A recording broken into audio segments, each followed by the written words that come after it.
batches to create velvety textures and layers of flavor like no other caramel you've ever experienced. It is our sincere hope that you enjoy each Seuss caramel as much as we enjoy making it for you. I'm Tammy Fahey, and I never tire of hearing how much people enjoy my caramels. Please visit SeussCaramel.com to place your order and to see a listing of stores that carry our amazing caramels. It's 9:06. The views and opinions of the following show do not reflect those of WSMN, its owners, and/or associates. Welcome to Inspiring Hope with Lois Herman, a leading expert in professional coaching, clinical hypnosis, and energy clearing. Lois is an award-winning author of Chronicles of Hope. She has decades of experience in advanced hypnosis techniques, has conducted highly effective success coaching programs that have helped clients discover ways to achieve success, empower themselves, their families, as well as holistic practitioners to expand their practices. Get ready to be empowered with your host, Lois Herman. And good morning. Welcome to Inspiring Hope. I am your host, Lois Herman, and I hope to inspire you with positive messages. And we celebrate everyday people who are making a difference in our world. When we focus our thoughts and energies on what we love to do, we create powerful shifts that cause us to be more positive and more peaceful. As we lift our energy, we empower everyone around us. If we each do what we can to make small shifts in awareness, from kindness to healthy habits and simple happiness, we create ripples of hope. Join us as catalysts for positive change for our families, our communities, and our world at large. I hope you are inspired by today's show. And today is an interesting day. How many of you know what a palindrome is? Yay, Andrew knows. So a palindrome is a series of numbers written forward and backward in the same sequence. So today is 02022020. So it's the 2nd of February, 2020. Today is a palindrome, and that happens very infrequently. So it must be some sort of a special, magical, mystical day. I have no idea specifically what that means. I just know it's kind of cool. So are you keeping your intentions in balance this year? Are you looking at your physical? I mean, getting your home and your health and your wealth in order. This is a great time to sort through your papers and get ready for taxes. I had to get everything ready for the 1099, so it forced me to get my papers in order, which my desk looks kind of cleaner now, which is a nice thing. And then for the mental, are you taking a little bit of time for your own self, reading, playing games, doing things that give your mind either a little bit of relaxation or challenge it for growth?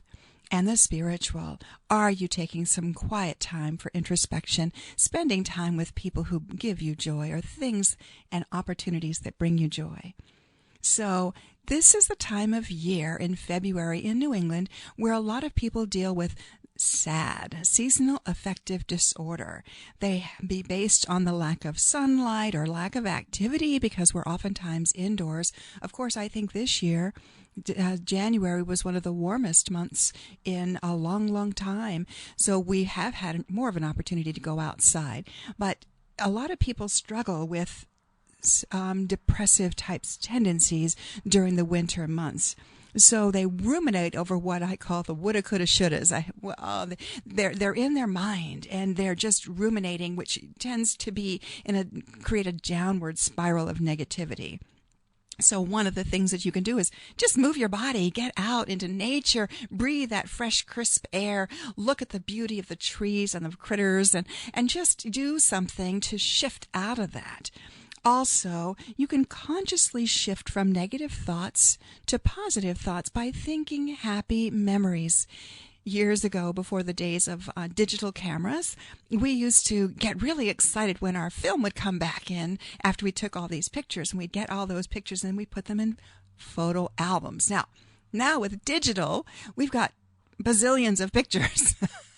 It's a little harder to go through and sort, and somehow they just kind of get lost in the ethers. Well, my niece every year creates a memory book from my mother, her grandmother. And I am so impressed with what she does, because she goes through all the digital film from that year and she picks out the special ones. And you can go in and make, there's programs. She says it's inexpensive. I have not done it myself, but you could go in and create little buzzwords or little phrases and do little frames around the pictures. But I've seen the end result and they're really very special. So that's something you could do in this quiet time. You also can do things with your fingers, with your hands.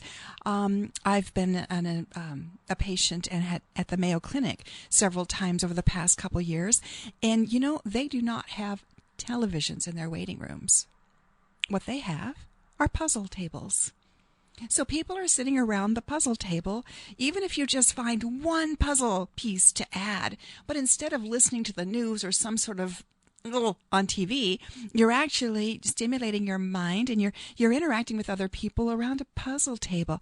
It's those simple joys in life that we need to kind of get back to during this period of time.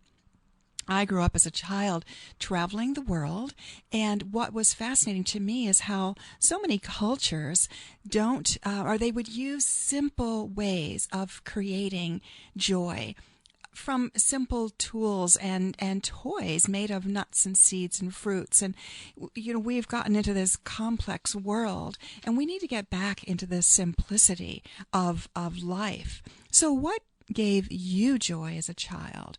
Did you create handmade? Did you whittle?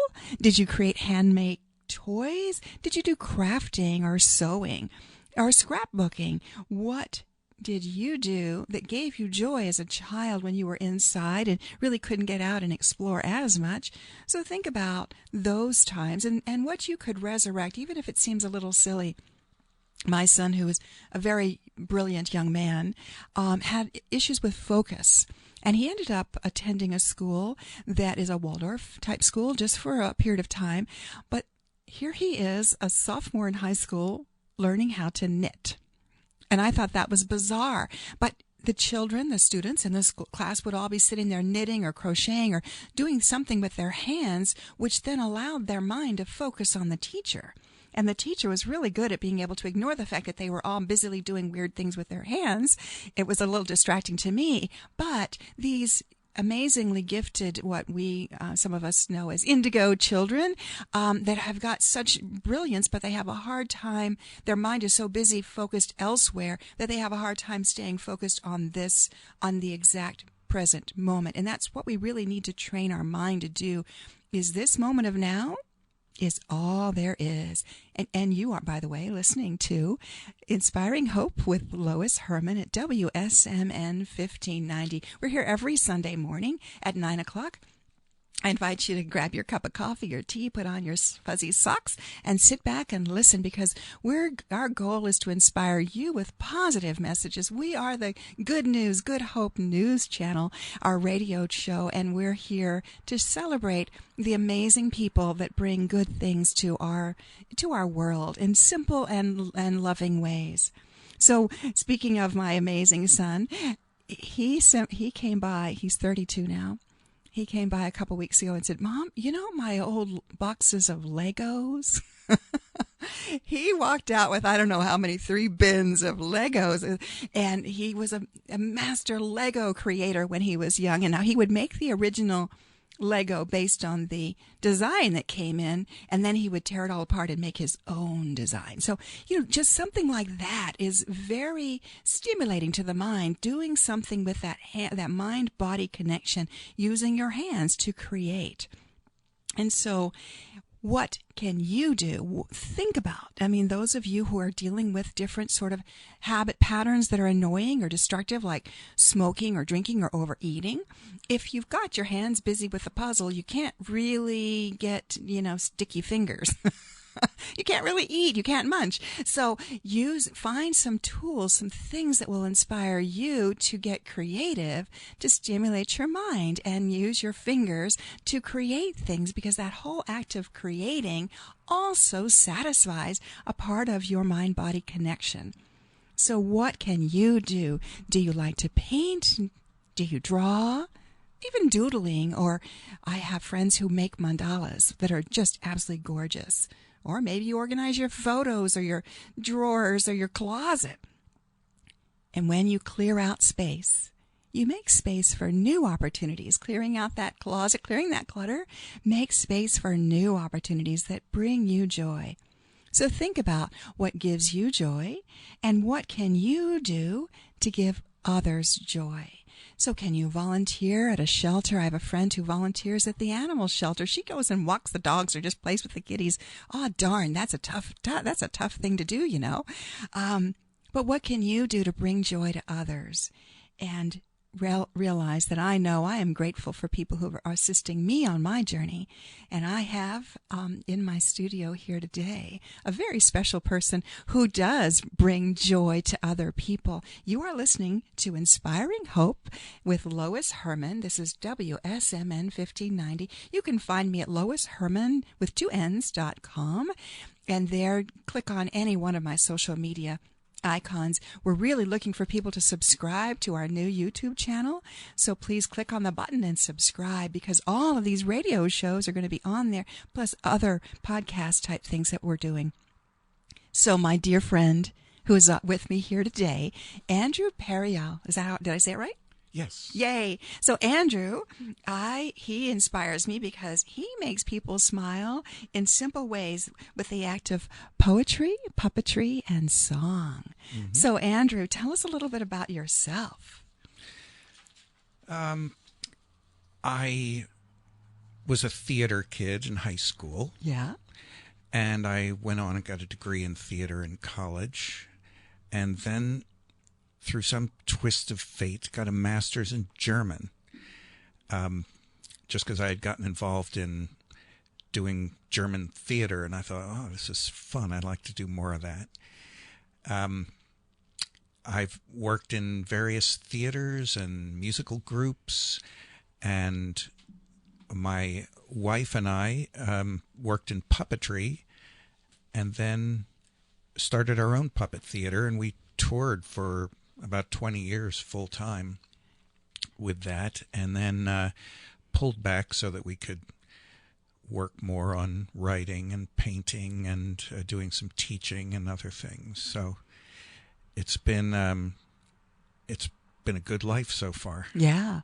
Well, we share a little commonality in our passion for German, the German language. I speak ein bisschen Deutsch. I spent 6 years living in Germany, and I know that the German culture, again, speaking of puppetry, I brought something with me that you'll appreciate. The Germans are really big on wooden toys, and this is something it's been a little bit broken. So this is just a little German puppet that is based on just, it's hand carved wooden that it just spins. But the German culture has a lot of storytelling, a lot of Art Grimm storytelling, a lot of the stories that the old stories that we grew up with, had their origin in old history, old German history. That's right. Yeah, the Brothers Grimm were part of that romantic movement that collected stories back in the mid-19th century. And they would go out to towns all around the country and find that there were different variations of the same story just about every place they went. Right. So those stories, some people think the Grimm's brothers wrote them, but they really just recorded them. Interesting. Yeah. That was a period when, we call it romanticism. One of the things that characterizes those stories is these kind of supernatural elements that we think of as, typical fairy tale things, giants and witches and things like that. But also it was a time when people were more connected to nature. They could speak with animals and spirits in the woods and things like that. That's a period I've always really liked for its literature. Yes. Yeah, and then they would make different toys and characters out of the natural elements that they would use them to tell the story. And this is where the puppetry came from, because I remember seeing a lot of amazing hand-carved puppets. Well, the story of Pinocchio. That's Geppetto, right? Yeah, And he was a puppet. This is Geppetto. That's a German story, is it not?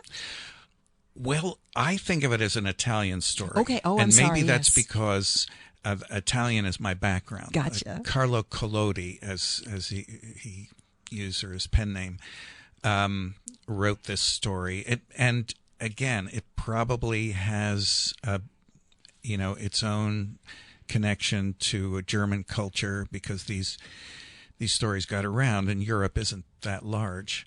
But I know a number of German carvers who work on puppets specifically, Yes. and yeah, it really is a part of the culture there.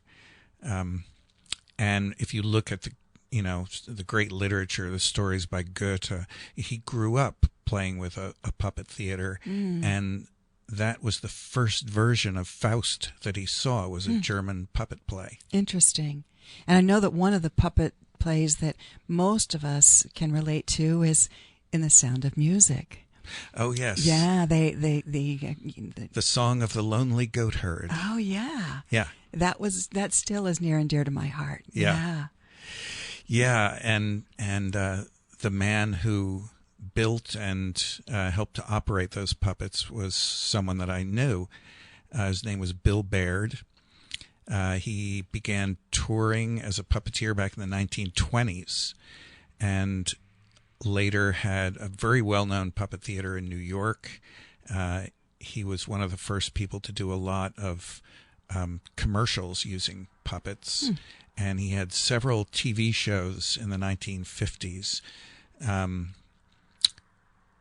and also did some specials that were really important to me as a kid. One was called Art Carney Meets Peter and the Wolf, and it was on for several years in a row. We used to have to wait for a year to watch a TV show. It was always a big night when something like The Wizard of Oz came on, because we didn't have video. That was the only time we could watch it. Yes. And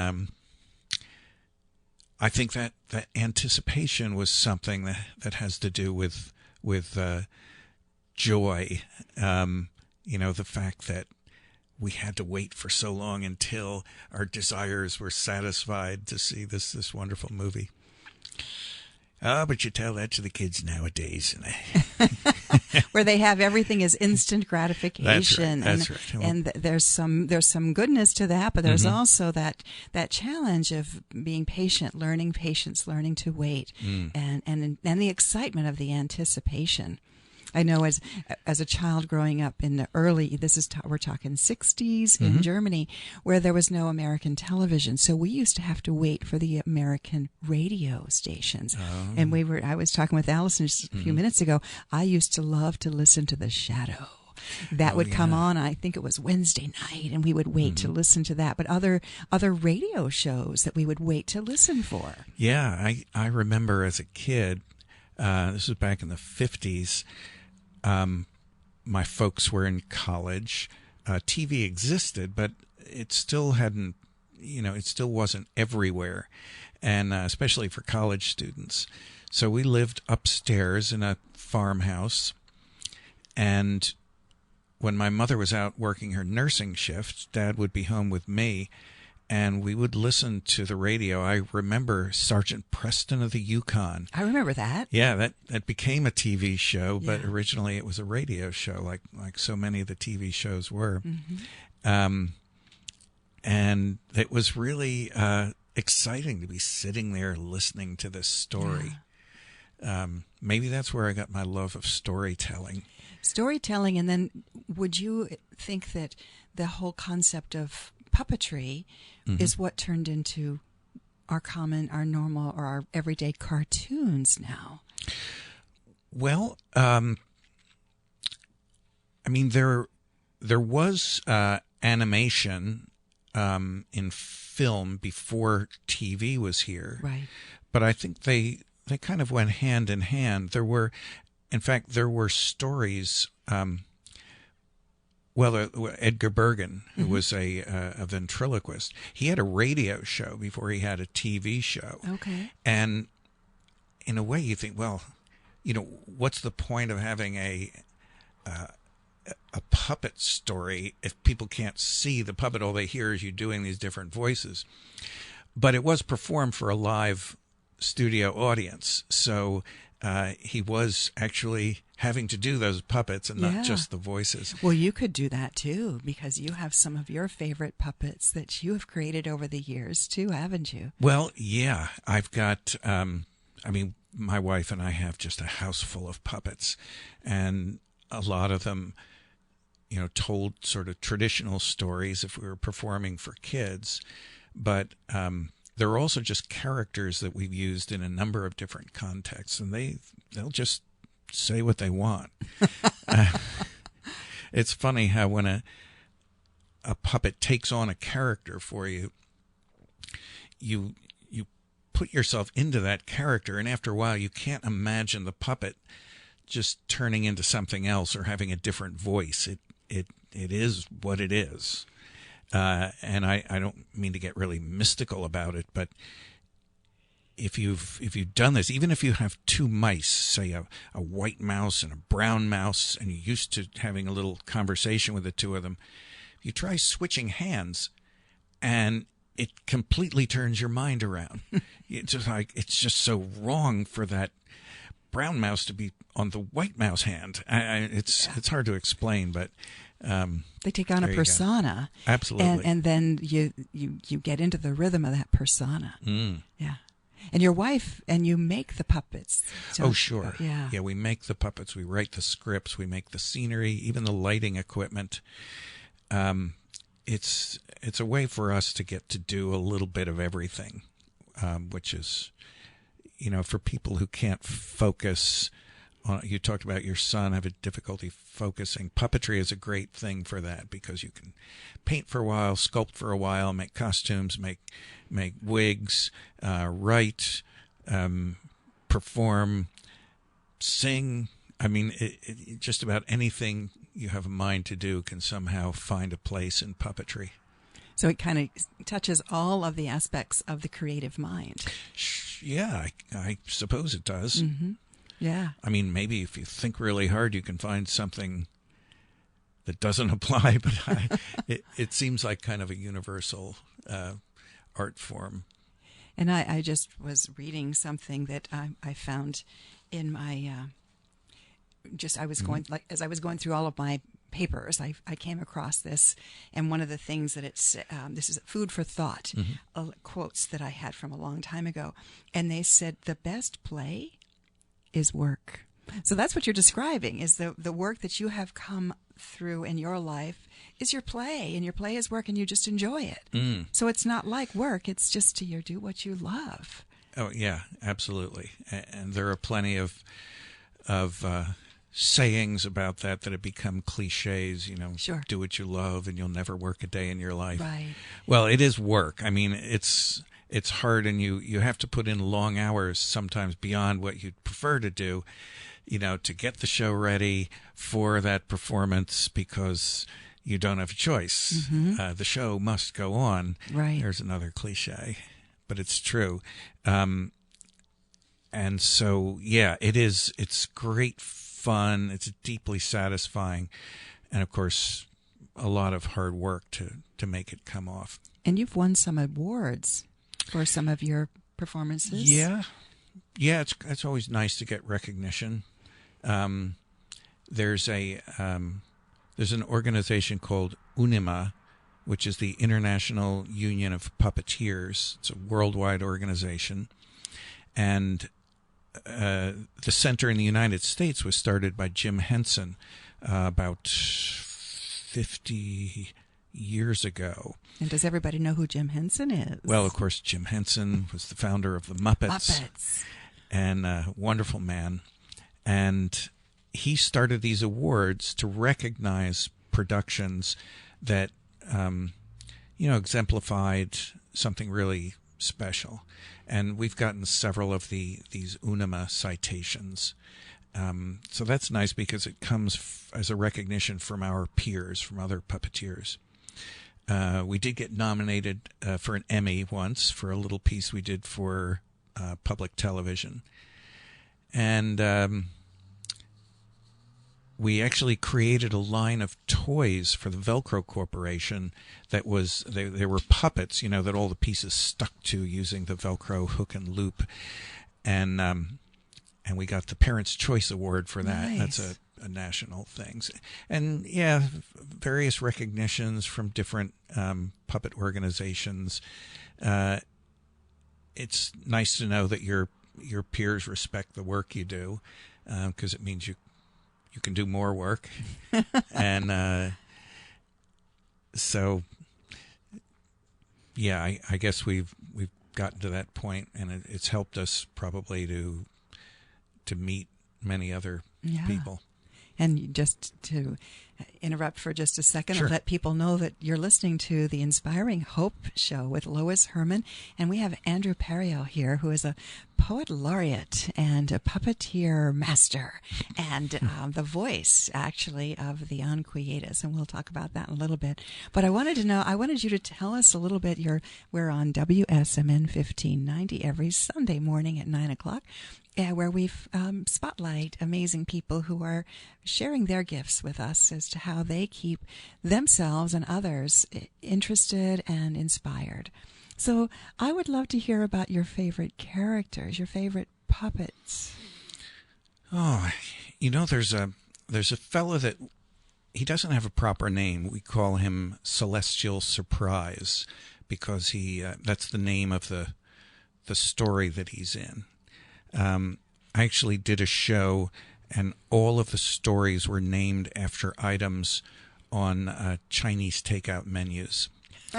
So this was Celestial Surprise, and I don't know what the dish tasted like, but this fella is sort of down in the dumps when we meet him. He's an old man, and after many years, his wife has left him. Said she needed to get closer to God, and he doesn't quite know what that means.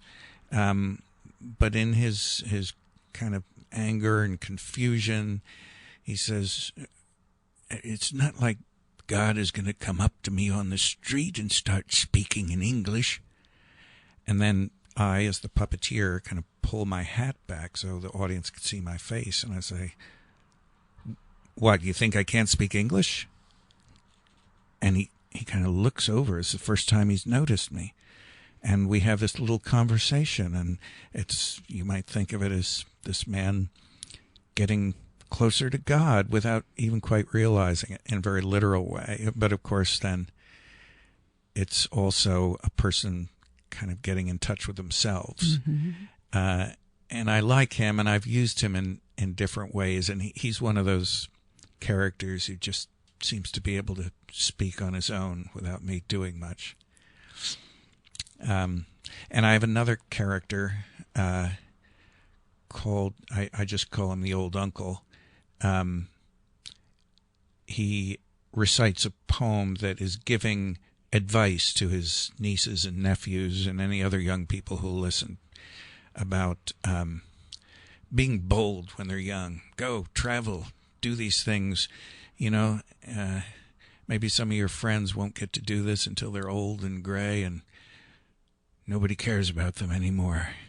You should go when life is sweet and you can really experience things in a joyous way. Anyway, so I feel kind of close to that. Do you have that poem? Can you recite that the poem he says, or am I putting you on the spot? I can, if you'll give me just a moment. Okay. Why don't you say something? All right. Well, I'm going to recite a poem that I found. Like I said, I was digging through my stuff, and I apologize to my son for picking on him today, but oh well, he's amazing. He's like 6'2" and amazing.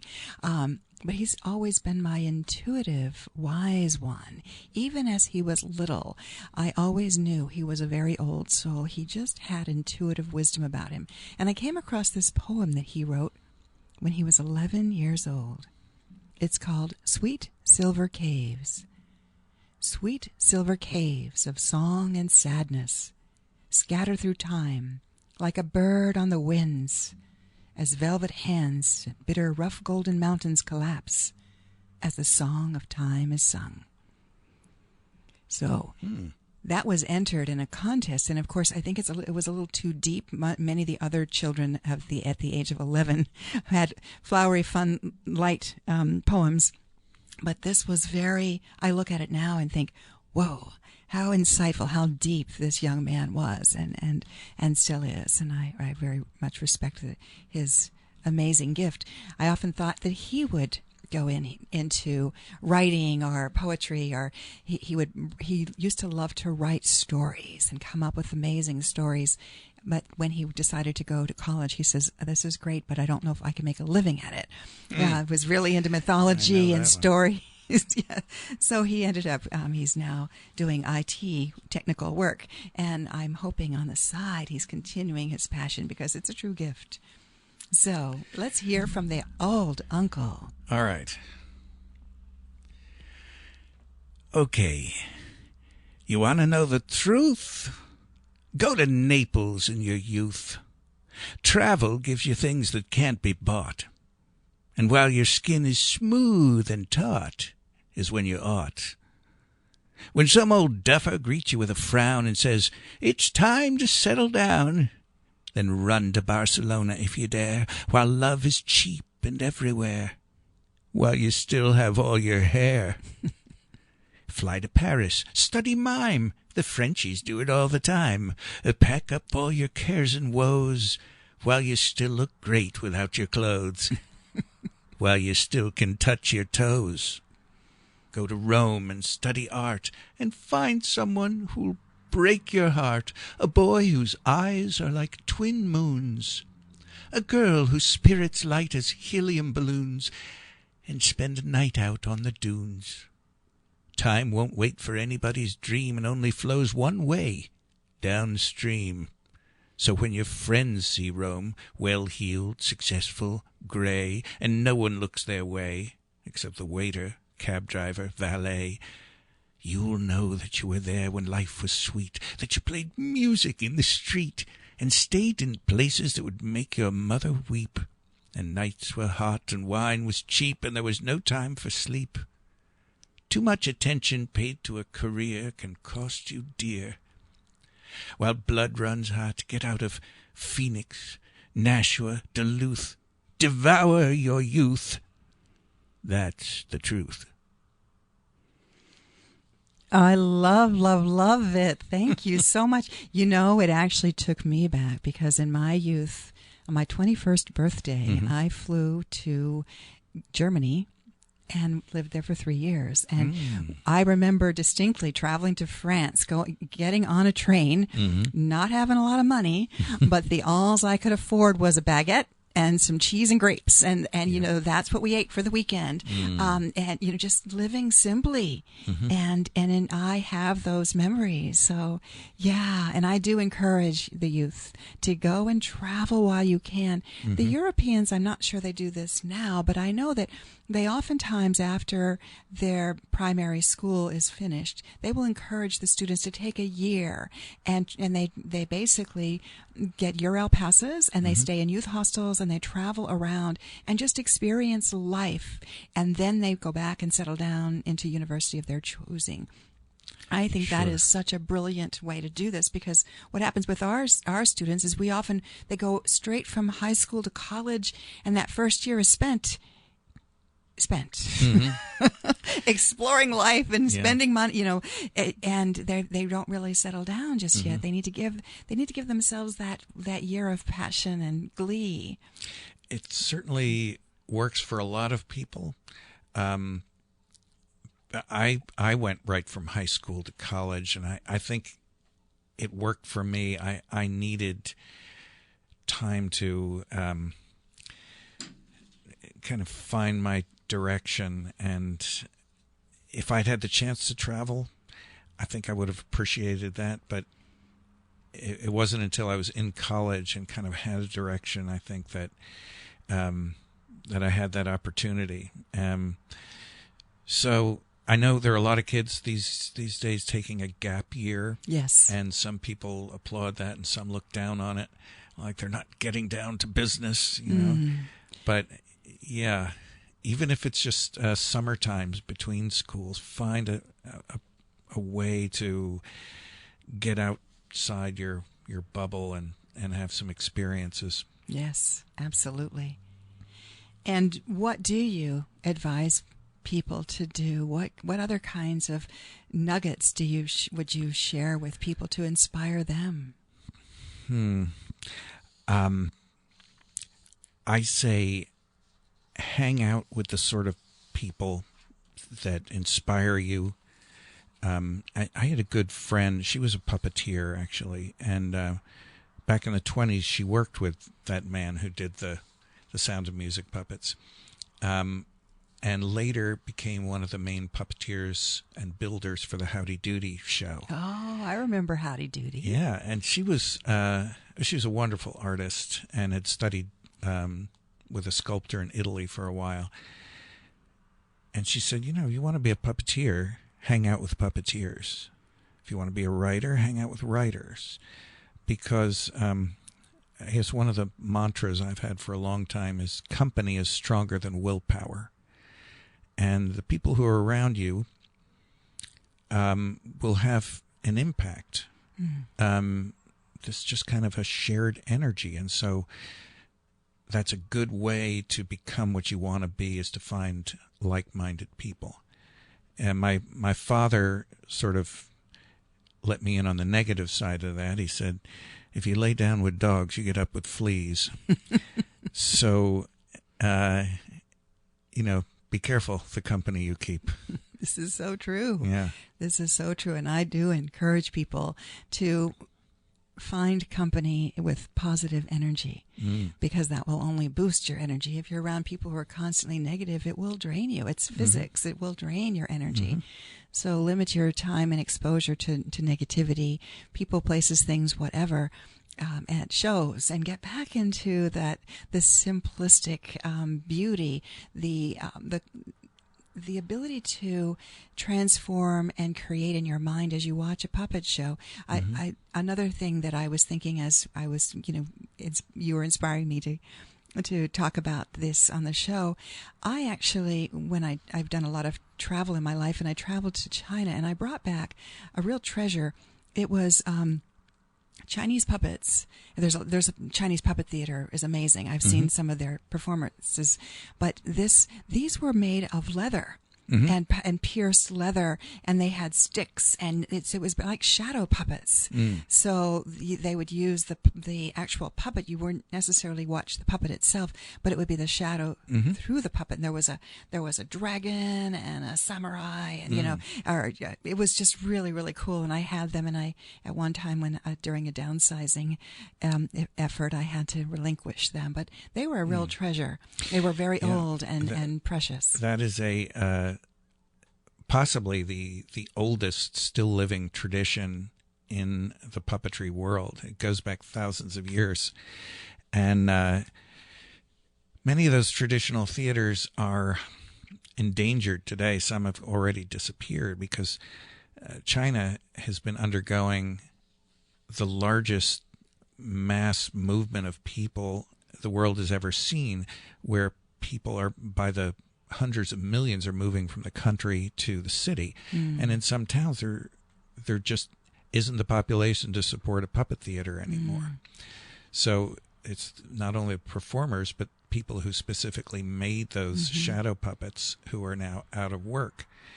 Now that tradition has been identified by UNESCO as part of our intangible cultural heritage. And to show a kind of cultural pride in that, the Chinese government has encouraged it, but it's encouraged it in the city, where people now are using laser cutters to cut those shadow puppets. And there are, in some places, storefront after storefront that are just packed with framed renditions of these old shadow puppets, now cut in plastic. And they're still very beautiful, and they're still just as usable as the old ones. But it's a little different relationship of creator to creation. Yeah. And so it's maybe not so much intangible cultural heritage as it used to be. Yeah. It's just a kind of memory of cultural heritage. I feel sad that I had to let those go because they were a treasure. Yeah. I had them on the wall, and it was just very interesting to see them. They had little sticks attached to them. And, Sure. Yeah, but it was all hand done. Everything was all hand rope and pierced leather. It was There are fascinating. still people doing it. Yeah. But as I say, it's in many places in the country, it's endangered. Yeah. So who has inspired you? You've mentioned several different people who've inspired you over the years, and who continues to inspire you. I've been really fortunate to meet some wonderful people, and of course, beyond my parents and grandparents, who all were really wonderful people and talented in their own ways. I've also met some kind of cultural icons who have inspired me. One was Jorge Luis Borges, who was a wonderful writer, and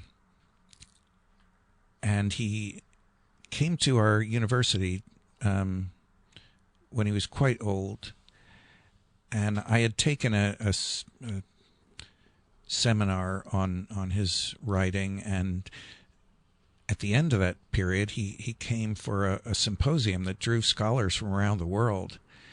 And because I was also an actor, the teacher had me on stage with him reading some of his poems in English.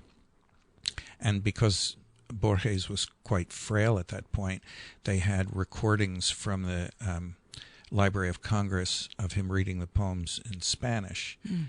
And it was just such a thrill to be with this man who was, had this worldwide reputation and was writing the most wonderful stuff. So that was a big inspiration. And during that period, when I was also studying some of the German poets like Rilke, I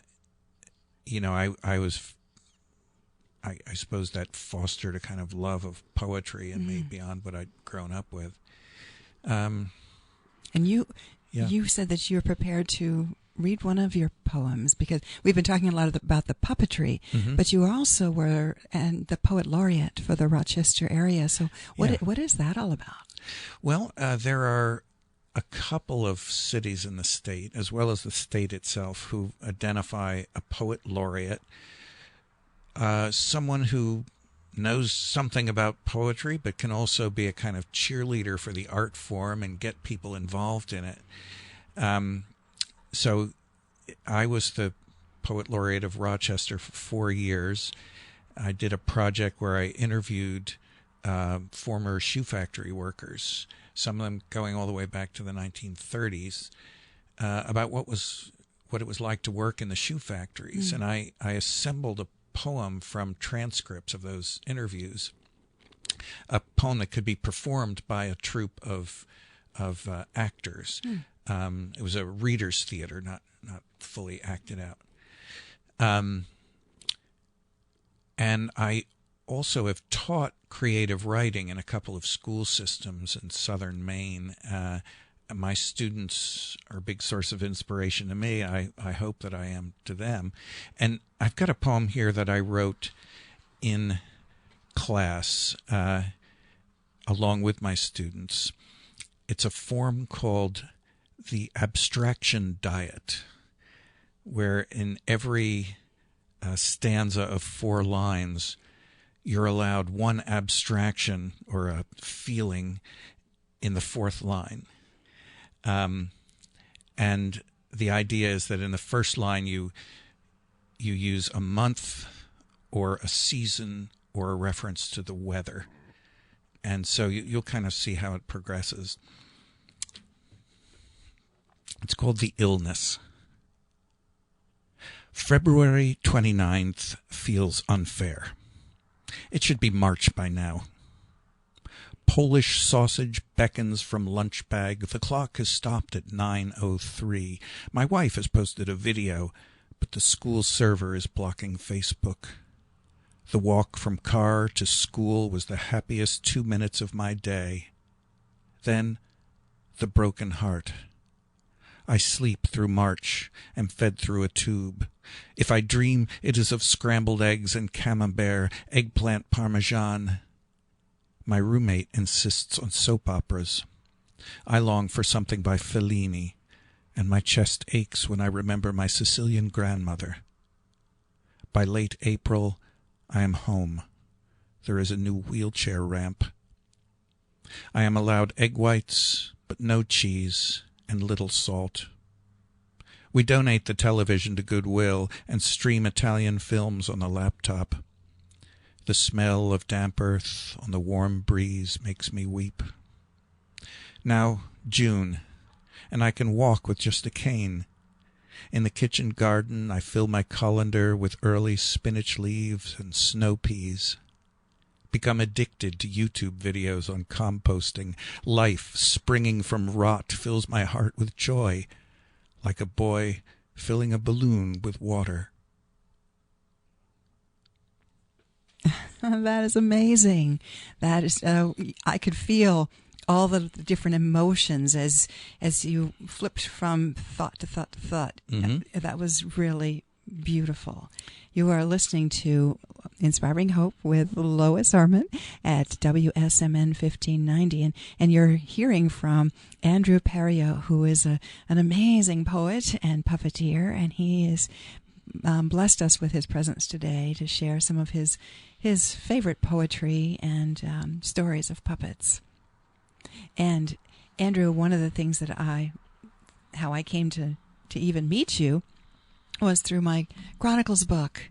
Mm-hmm. And I was introduced to you as, oh my gosh, if you need to have someone that has the voice for the collective that comes through in these channeled sessions, you need to speak with Andrew. So he and I worked together on the audio book for the first book, which was the Anquietas, and you did an amazing job, just incredible. What did you think of that? It was a bit of a surprise when I first read it, because it's so, it takes you out of yourself to the furthest reaches of time and space, and the beginnings of the universe through past civilizations that we're unsure if they're mythic or symbolic or actual historical. And here I am sort of embodying these voices as they came through a man in hypnotic trance. And it was, at whatever level one receives it, it's kind of an amazing story. So what I loved about it as an actor was that these spirits speaking through Gary are there's variations of intensity and timbre and kind of distance from the subject. Some are these ancient things that are kind of filtered through several layers before they get to us, and others, well, we have the voice of Gary himself. Mm-hmm. And so that was a great challenge to get all these different characters coming through a single man. So, keeping him at the core of it, but also finding all the different dimensions, and realize that people are going to be identifying all these characters just through their ears. Right. So it was a great challenge, and we didn't have a lot of time to do it. I think we recorded, my whole part of the book in about 12 hours or something like that. Well, you're the expert. Mine took a little longer because I had a bad sinus infection, and Chris, the sound tech, was like, "Do it again. Mm-hmm. Take a bite of apple, clear your throat." But I wanted to share with you that I've had several people comment on the audiobook. One woman in particular who has listened to it no less than 3 times. And she says, it's as if I'm in the room with you. I'm observing this incredible session and I can really experience it. She said he captured the essence so perfectly. And it was just, the people who have really embraced the audiobook. I think that it's really better than the book myself, because my husband mentioned this. He says, many times authors write a book and then they turn it into a show. And what you had to do is take the audio version and turn it into a book. And that was backwards.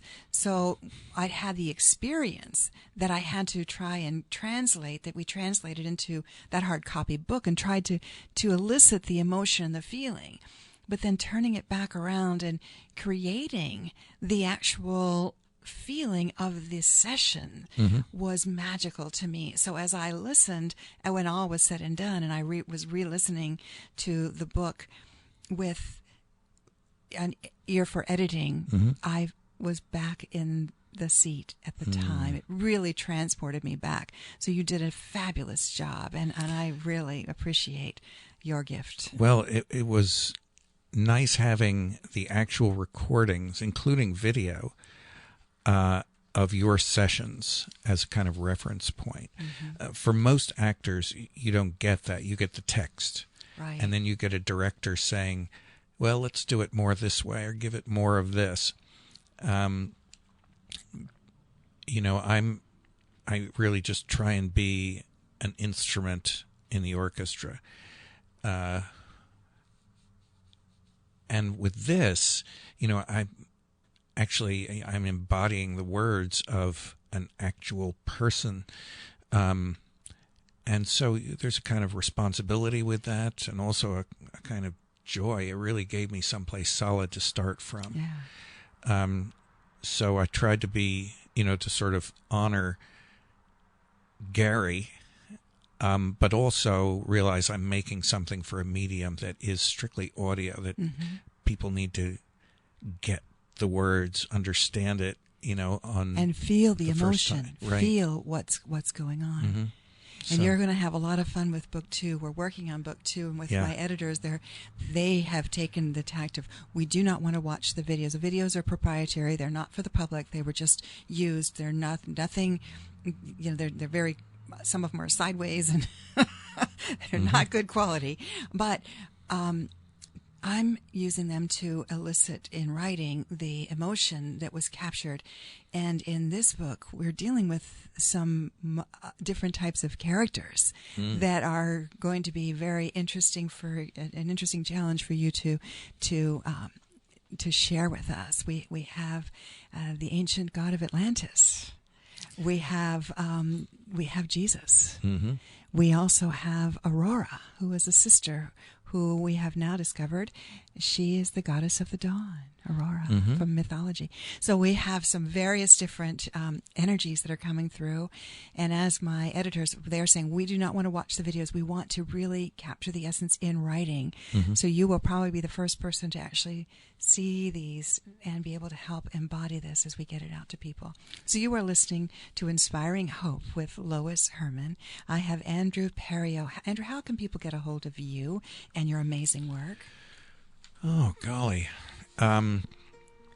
Well, it's interesting. Today on February 2nd is the day that the first issue of the Hole in the Head Review comes out. I have 3 poems in it. Otherwise, just Google me. All right. Andrew, Pereali. And this is Lois Herman.